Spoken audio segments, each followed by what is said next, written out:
All right, Sunday quarterback time. We got to do it since we do it every week. Maryland 13, Nebraska 10. Obviously, let's start with the turnovers, Sean. You're not going to win many games when you turn it over 5 times. Yeah, 5 turnovers for Nebraska, 4 interceptions, the most they've had in a game since the famous Texas Tech Bo Davis game in Lubbock, Texas back in 2004 when they threw 5. So you're just not going to have a lot of success with what you saw happen out here. And again, though, Nebraska's defense gave them a chance. Nebraska's offense needed to get one more play. An incomplete pass would have been counted as one more play to win this game, or at least be in a position to put the defense on the field to win the game. 5 turnovers, the most for Nebraska in a game since Illinois back in the COVID year of 2020. But all the turnovers really overshadowed a decent job by the defense. Yeah, they gave up some chunk plays to a great quarterback, but they played their part well. You give up 13 points, you probably expect to win football games. Yeah, I thought the multiple forced turnovers were the real bright spots of the game overall for Nebraska. We haven't seen the defense do that a lot this year. And even the Marquise Buford delayed blitz. I mean, they made some nice wrinkles to get after Tagovailoa, who is a very good quarterback. I mean, he was a hard guy to get to, and I think Nebraska did some nice adjustments. Unfortunately, they ran out of gas. That final drive, Maryland had 71 rushing yards in the fourth quarter, and that was really most of their day's work all in that fourth quarter. Yeah, they flipped the script. Maryland did. Matt Rule wants to be the team rushing for 71 and holding the opposition scoreless. What does this team do at quarterback now moving forward? A real big question mark with Heinrich Haarberg banged up, Jeff Sims with his turnover issues, and then Chubba Purdy. Who knows what's going on with him? Yeah, I think with Chubba Purdy, the wild card is the injury, and will he need surgery? I mean, I think it was... You're talking injury. People might not know he was even injured. And he's had a growing injury for several weeks, and that's what's kept him out.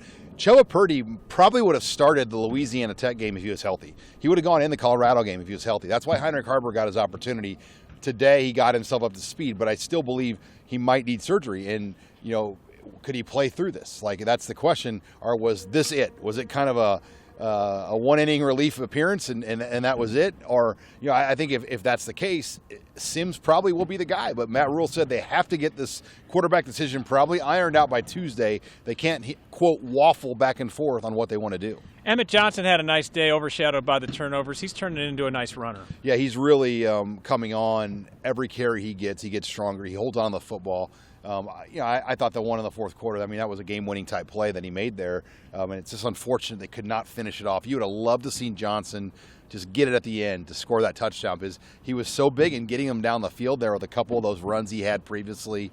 And just you feel for him because he's worked really hard, but he's come on strong here down the stretch. 17 carries, 84 yards for Emmett Johnson. Defensively, standouts included Ty Robinson, who may have played his best game. Yeah, Ty Robinson was deflecting passes, getting pressure on the quarterback, big on some of those stops on the short yardage plays. He was big. He continues to play. You have to think he's probably gone. I can't imagine he's a guy that will come back for a 6th year of college football. I think he's put enough out there that you know, it makes sense for him to probably move on to the NFL. And you know, you're happy to see the kid come on, but you'd love to have him back now one more year because he's been big this year. All right, Nebraska 0 for 2 in clinching a bowl berth. They get crack number 3 at a place they have not had much success at Wisconsin. Yeah, Madison has just not been kind to the Huskers, and Nebraska's never played there, to my knowledge, Andy, at 11. It's always been 2:30 or 6:30, and it's never easy at those times to play out there. And it should be favorable Madison-like weather conditions. It's not going to be a blizzard or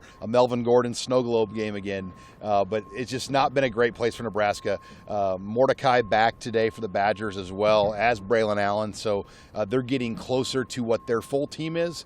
So this will be a test for Nebraska. Yeah, and if Nebraska doesn't get their win next week, their final chance will be at home on Black Friday against Iowa, as Nebraska falls to 5-5 on the season after losing 13-10 here against Maryland.